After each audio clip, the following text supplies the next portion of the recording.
Last time we saw how to obtain the polyphase representation for the filtering and downsampling operation of one filter.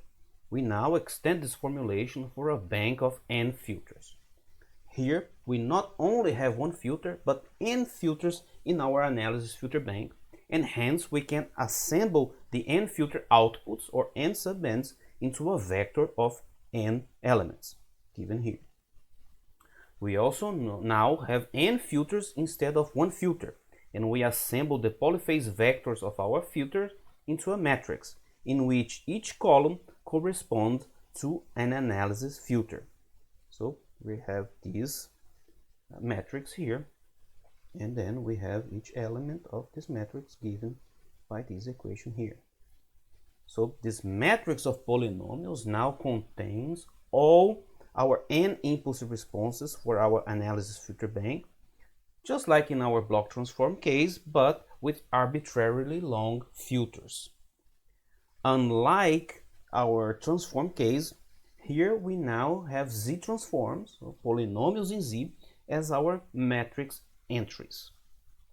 This now enables us to write the filtering and downsampling operations of our entire analysis filter bank as a simple multiplication using the above polyphase matrix. And this is a very important result. Mathematically, this looks similar to the block transform case, but with z transforms.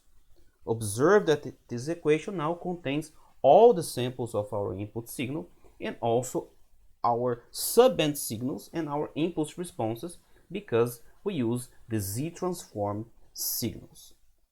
The z transform converts a potentially infinite sequence into just a scalar or an element, its z transform, which can be seen as a 1-by-1 matrix. The z transform of the sequence is one big polynomial. All the input samples are in vector x of c. This is important because it allows us to use longer filters than just one block, longer than with the block transforms. Observe that for an implementation, we can write the polyphase matrix as a polynomial of matrices Hm.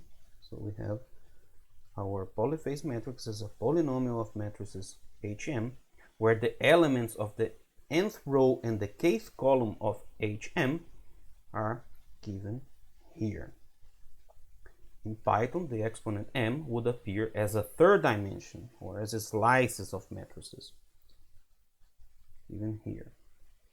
In conclusion, we can write the entire analysis filter bank with its n filters and downsamplers by n with a size n by n polyphase matrix H of c, which is multiplied by the polyphase vector of the signal x of c.